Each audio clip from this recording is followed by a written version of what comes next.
Maluwang yung mga cottages, spacious. Tapos dun sa baba, doon yung food court nila, kainan.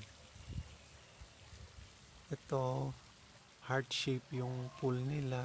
Hindi ko alam kung gaano siya kalalim.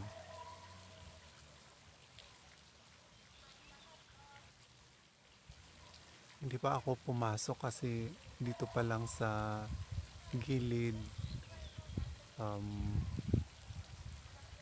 may view na ako kaya kahit hindi na ako papasok. Pero thankful pa rin na at least pwede kong ma-feature itong ah, resort na to. Yung lalaki yan yata yung maintenance dito eh.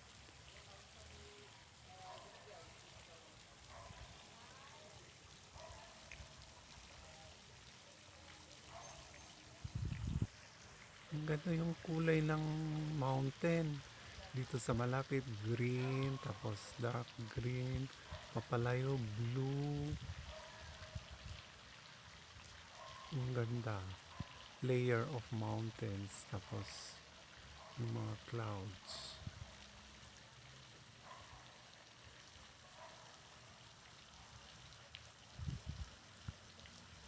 According sa information na basa ko, 150 ang entrance po dito. So, pag balak nyong mag-outing, maganda rito. Hindi masyadong matao. Tapos, pwede kayong mag-rent ng taxi. Pag 5 kayo, ganun, pwede na yun.